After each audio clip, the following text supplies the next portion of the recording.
Shenanigans number 7, shifting future expense to the current period as a special charge. Ketika perusahaan menghadapi masa-masa sulit karena kemunduran bisnis dan kemunduran lainnya, manajer mengambil langkah tertentu untuk memastikan bahwa jumlahnya akan naik besok. Yang artinya bahwa manajer menggeser beban masa depan ke periode saat ini sebagai beban khusus sebuah perusahaan untuk mempercepat biaya diskresioner, seperti perbaikan dan pemeliharaan digeser ke periode saat ini. Jika pendapatan tahun berjalan saat ini relatif tinggi, dalam kaitannya dengan pendapatan masa depan yang diharapkan atau biaya masa depan yang diharapkan pasti menjadi relatif tinggi.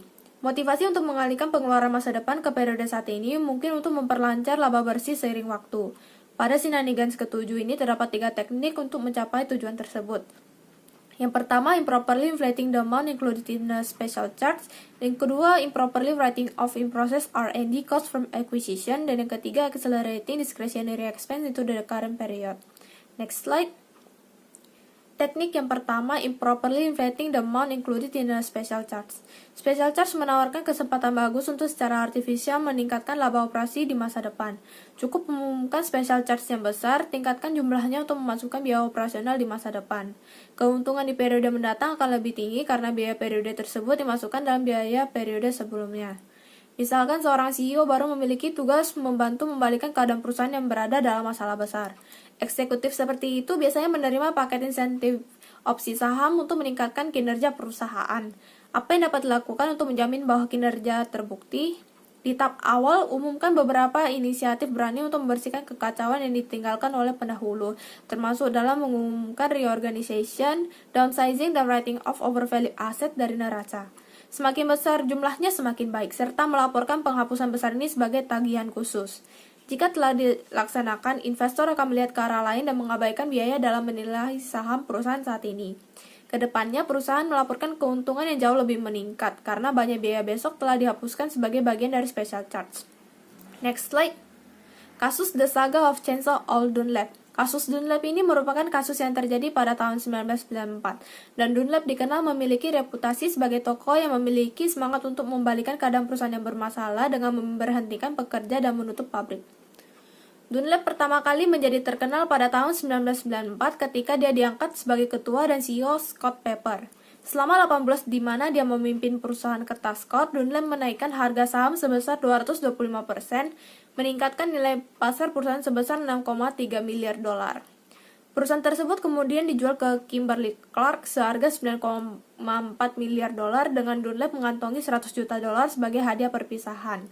Selama kunjungan singkatnya di Scott, Dunlap memecat 11.000 karyawan, memangkas pengeluaran untuk perbaikan pabrik dan penelitian, dan kemudian menjual perusahaan tersebut kepada saingan utama.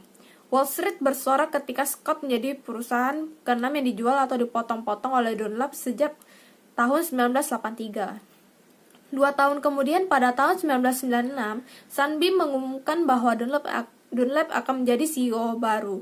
Harga saham melonjak sebesar 60%, lompatan 1 hari terbesar dalam sejarah perusahaan.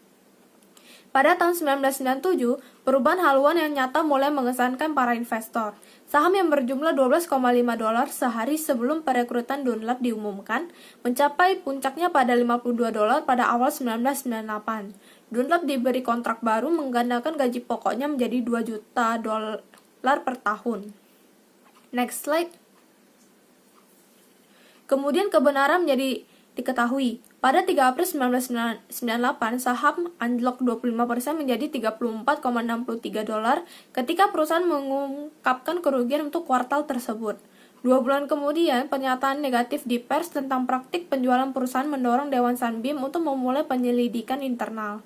Ketika praktik akuntansi palsu terungkap, Dewan Sunbeam memecat Dunlap pada tahun 1998.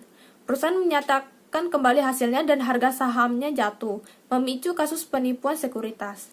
Komisi Sekuritas dan Bursa menuduh Dunlap dan lainnya melakukan penipuan akuntansi besar-besaran.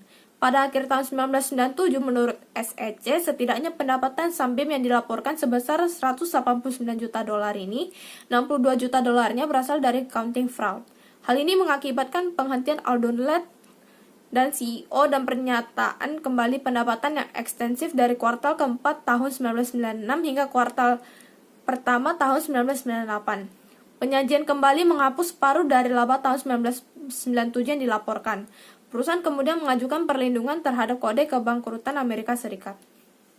Dalam rilis penegakan hukum Mei 2001, SEC menuduh bahwa dari kuartal terakhir 1996 hingga Juni 1998, SOC telah menciptakan ilusi restrukturisasi yang sukses untuk menaikkan harga saham dan dengan demikian meningkatkan nilainya sebagai target akuisisi. Komisi menemukan bahwa manajemen telah menciptakan $35 juta dalam cadangan restrukturisasi yang tidak tepat dan cadangan lainnya yang dilepaskan ke pendapatan pada tahun berikutnya. Selanjutnya ialah warning signs and lessons from Sunbeam.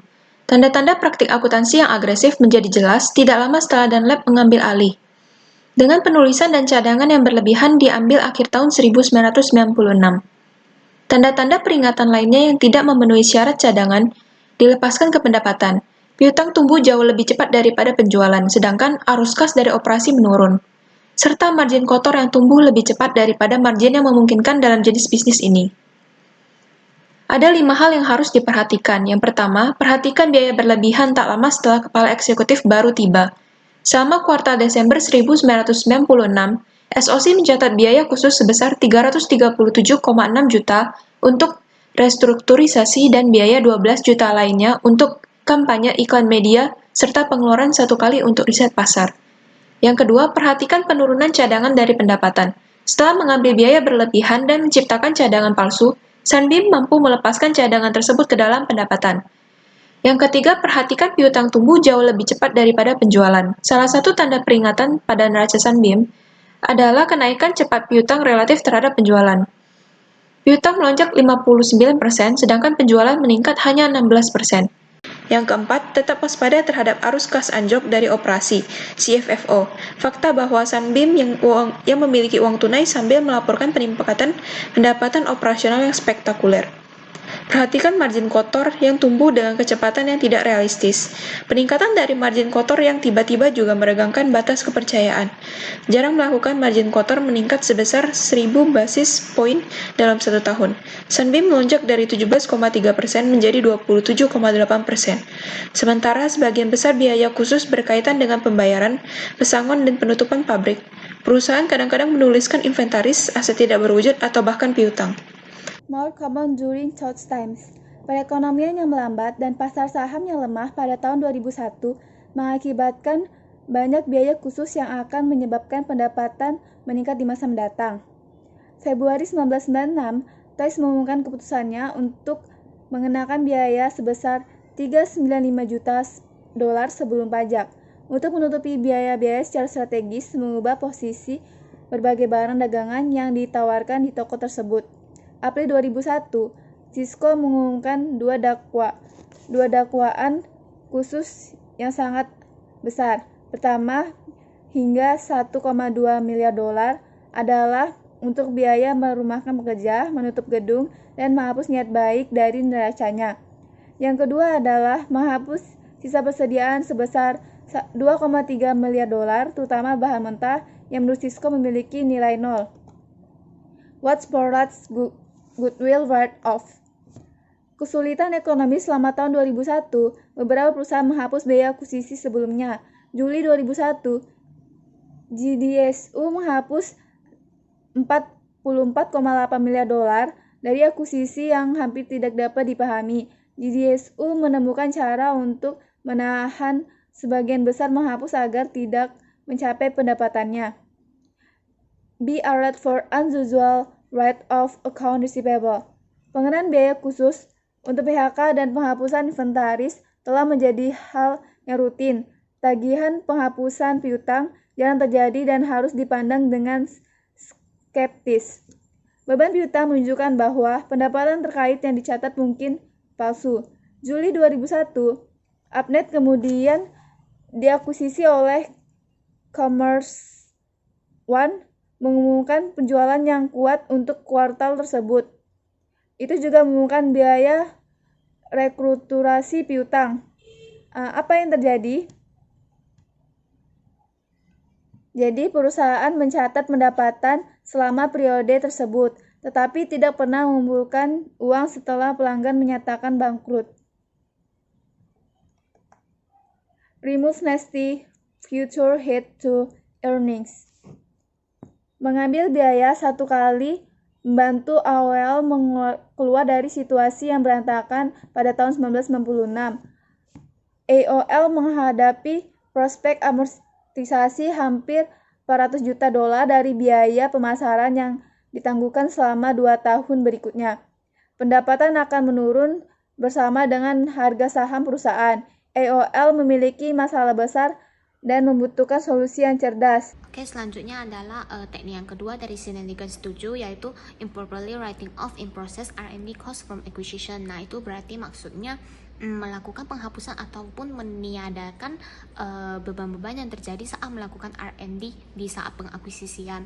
Nah, di sini tuh ada perusahaan Lucent melakukan akuisisi yang cukup banyak dan besar, menghapus biaya yang cukup besar juga saat lakuin akuisisi. Nah, itu namanya pengakuisisian proses R&D. Nah, mereka itu menghapus biaya dengan nilai 4,2 miliar, dihapus sebesar 2,4 miliar. Itu mereka hapusnya itu melebihi dari setengahnya, melebihi dari 50%, yaitu 58%. Nah, peristiwa seperti ini kayak penghapusan R&D pada saat melakukan akuisisi itu lumayan top dan juga banyak di tahun 1990-an. Banyak perusahaan yang melakukan peristiwa seperti itu karena itu sangat menguntungkan mereka karena mereka itu dapat menghapus ataupun meniadakan biaya-biaya yang cukup besar terutama R&D. Nah, ini ada beberapa contoh perusahaan-perusahaan yang melakukan teknik kedua dari Sinendigan setuju, yaitu General Instrument Corporation atau GIC dan juga Compaq Computer yaitu CPQ. Nah, selanjutnya akan dijelaskan GIC dan CPQ oleh teman saya. Yang pertama adalah General Instrument Corporation atau kita singkat jadi GIC. Perusahaan ini bergerak di bidang manufaktur elektronik di Amerika. Pada September tahun 1995, GIC pernah melakukan penghapusan biaya melebihi dari 100% dari biaya perolehan. Biaya yang sebenarnya adalah sebesar $93 juta dan mereka melakukan write-off atau penghapusan sebesar $140 juta yang berarti sebanyak 150%. Dengan kata lain, mereka melakukan penghapusan ini melebihi dari biaya aktual. Kemudian yang kedua adalah Compaq Computer Corporation atau CPQ. Perusahaan ini merupakan perusahaan yang menjual komputer pribadi. Pada Juni tahun 1998, Compaq ini mengakuisisi Digital Equipment Corporation. Secara normal, perusahaan yang melakukan akuisisi mesti memasuki nilai goodwill yang diperoleh saat akuisisi, yaitu dari biaya akuisisi dikurangi net aset. Namun, Compaq melakukan aktivitas yang akan menghasilkan goodwill-nya yang negatif. Jika goodwill-nya negatif, maka akan berefek pada biaya amortisasi di masa depan. Compaq membayar $9,1 miliar saat mengakuisisi Digital Equipment dengan net aset yang diperoleh sebesar $13,2 miliar. Berarti Compaq mendapatkan goodwill sebesar $4,1 miliar. Selain itu, Compaq juga melakukan penghapusan biaya R&D sebesar $5,7 miliar dengan keterangan pembelian dalam proses R&D karena nilai yang dihapuskan nominalnya besar, jumlah $9,1 miliar di bawah nilai net aset yang diakuisisi. Secara panduan akuntansi, goodwill yang negatif biasanya diakuisisi dalam non-current asset untuk mengurangi nilai perusahaan. Compaq mengurangi long-term asset sebesar $4,1 miliar. Dengan menghapus biaya tersebut, income masa depan akan naik, yang berarti depresiasi dan amortisasi semakin kecil, maka profit akan semakin besar. Selanjutnya, ada juga contoh kasus lain dalam melakukan merger. Yang pertama adalah perusahaan US Robotics atau biasa sering disebut USR. Perusahaan ini memproduksi modem komputer atau sejenisnya. Saat melakukan merger dengan Tricom Corporation yang merupakan perusahaan digital juga, USR memberikan hadiah sambutan yang luar biasa kepada Tricom, tepat sebelum kedua belah pihak menutup merger. Pada Agustus tahun 1997, profit perusahaan sebesar $426 juta. Perusahaan melakukan penghapusan sebesar $92 juta pada aset, goodwill, dan harga perolehan teknologi. Dengan melakukan penghapusan biaya perolehan pada aset dapat mengurangi depresiasi atau amortisasi perusahaan yang secara langsung dapat menaikkan laba juga. Kemudian Tricom juga melakukan penghapusan aset atau produk yang sudah tidak dilanjutkan R&D-nya sebesar 121 juta dolar. Kemudian contoh kasus lain adalah The Walt Disney Company. Pada tahun 1995 sampai 1996 awal, Disney mengumumkan bahwa mereka akan mengakuisisi dan bergabung dengan Capital Cities atau ABC Incorporated yang merupakan perusahaan media. Harga perolehan dalam mengakuisisi Capital Cities ini sebesar 19 miliar dolar. Kemudian pada tanggal 30 September tahun 1997, Disney mengalami peningkatan keuntungan sebanyak 25% dari sebelumnya. Seorang profesor akuntansi Abraham Brilov mengatakan bahwa Disney melakukan pengakuan biaya sekarang terlebih dahulu yang padahal belum terjadi, sehingga beban masa depan akan lebih kecil dan memperbesar keuntungan. Selanjutnya melakukan akuisisi sehubungan dengan tanda muncul permasalahan. Nah, jadi di sini kita mengangkat kasus perusahaan CUC mengakuisisi perusahaan Ideon yang sudah punya masalah. Nah, di sini si Ideon ini perusahaannya tidak hanya bermasalah dengan operasional perusahaan saja, tapi dia juga memiliki litigation liabilities yang cukup banyak. Terus Ideon juga pernah mendapatkan banyak gugatan hukum, dan di sini dia itu digugat, lebih banyak digugat sebagai defendantnya. Terus tercatat ada 12 gugatan yang melibatkan Peter Halmos selaku mantan chairman di Ideon, terus juga konsultan manajemen Ideon dan co-founder perusahaan Ideon. Dan gara-gara gugatan ini perusahaan Ideon jadi menimbun banyak litigation liability. Litigation liability ini itu adalah contingent liability. Contingent liability itu adalah kewajiban yang dicatat duluan oleh perusahaan untuk mengcover biaya yang harus dikeluarkan setelah keputusan gugatan itu keluar. Jadi ketika keputusan gugatan belum keluar, perusahaan harus melihat probabilitas dari keputusan tersebut, mengasumsikan biayanya, terus mengasumsi sejumlah uang untuk mengcover kerugian tersebut. Jadi mereka cadangkan dulu gitu. Nah, gara-gara hal tersebut, CUC jadi harus mengeluarkan 125 juta dolar saat mengakuisisi si Ideon yang mempunyai banyak litigation liability pada saat itu. Next.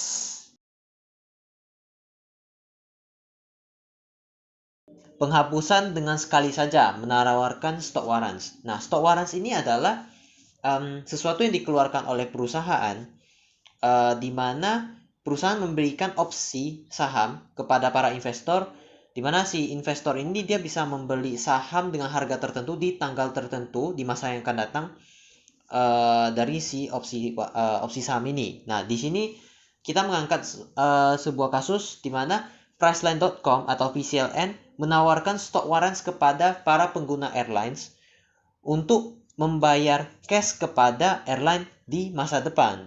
Jadi PCLN ini nanti pada masa depannya itu dia harus membayar kepada hotel dan airlines.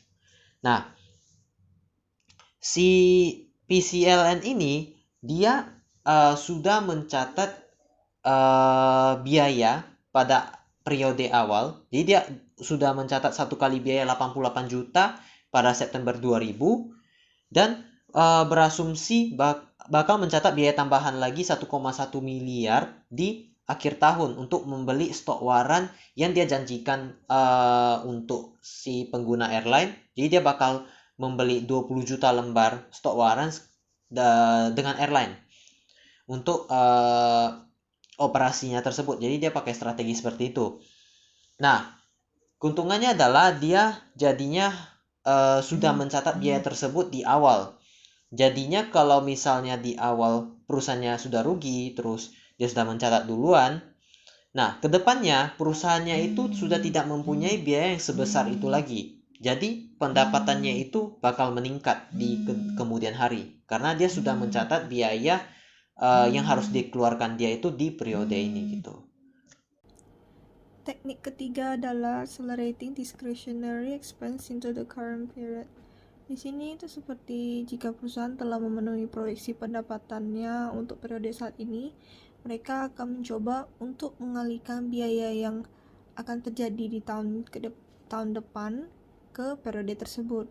Ini guna agar pendapatan di tahun ini tidak terlalu tinggi, dan jika pendapatan di periode tahun ke depan rendah, setidaknya biaya-biaya yang seharusnya terjadi di tahun depan sudah diakui di tahun sebelumnya. Plot-plotnya itu bisa seperti kesalahan dalam menyatakan biaya penjualan, meminta secara tidak benar tagihan dari vendor untuk iklan, dan membebankan tagihan untuk layanan yang belum diterima. 3 plot yang bakal kita pelajari adalah waspada terhadap pembayaran biaya operasi di muka, berhati-hati pada saat periode penyusutan atau amortisasi menurun, dan juga perhatikan percepatan beban penyusutan dengan mengubah estimasi akuntansi. Tadi disebutkan sebelumnya, teknik ini digunakan untuk mengakui biaya di tahun depan ke tahun ini. Ini bisa dilakukan pada saat ada pembayaran di muka terhadap biaya operasi. Perusahaan mengetahui bahwa bakal ada biaya yang terjadi di tahun depan dari pembayaran di muka ini, maka perusahaan akan mengambil biaya tahun depan dan kemudian dimasukkan ke dalam periode ini dulu agar profit di periode ini tidak terlalu tinggi. Ini berguna jika profit di periode tahun ini telah melampaui terlalu tinggi target yang telah ditentukan. Ketika perusahaan menghadapi masa-masa sulit karena kemunduran bisnis dan kemunduran lainnya, manajer perusahaan itu sering mengambil langkah atau pembukuan tertentu untuk memastikan bahwa masih ada peluang untuk bangkit ke depannya. Mereka itu cenderung mengalihkan biaya periode masa depan ke periode suram saat ini sebagai biaya khusus. Dengan demikian, itu bisa mengurangi pendapatan ke depannya itu dari beban tersebut. Nah, salah satu contoh teknik untuk mencapai tujuan itu adalah accelerating discretionary expense into the current period, yaitu teknik ketiga ya. Jadi teknik ketiga itu salah satunya adalah di dalamnya ada nomor 2 ini, berhati-hati saat periode penyusutan atau amortisasi menurun. Jadi ini menjelaskan bagaimana itu sebuah perusahaan dapat meningkatkan labanya hanya dengan mendepresiasi atau mengamortisasi aset tertentu dalam jangka waktu yang lebih lama. Kemudian yang kedua ini menunda keuntungan periode berjalan. Jadi jika sebaliknya, jika tujuannya adalah untuk menunda beberapa keuntungan tahun berjalan sampai masa depan, atau yaitu untuk mengalihkan biaya ke periode saat ini, perusahaan mungkin mendepresiasi aset tetap dan amortisasi barang tak berwujud, dan perbaikan hak milik dalam jangka waktu yang lebih singkat. Ini kita harus perhatikan percepatan beban penyusutan itu dengan mengubah estimasi akuntansi. Di sini kita ambil contoh kasus IBM. IBM sendiri yang melakukan implementasi penggantian akuntansinya itu di bagian depresiasinya untuk personal komputer. Di sini dalam strateginya itu, di sini yang mengubah metode itu menjadi on average setiap 3 tahun sampai hingga 5 tahun gitu. Terus perusahaan sekarang dengan menggunakan metode average ini, depresiasinya ini sudah lebih dari 5 tahun. Tapi dengan perubahan depresiasi ini mempunyai efek yang lebih bagus atau lebih dari ekspektasi yang dilakukan oleh perusahaan. Dan dari hasilnya ini, perusahaan mencatat after tax change-nya itu untuk approximately itu mencapai 241 miliar dolar.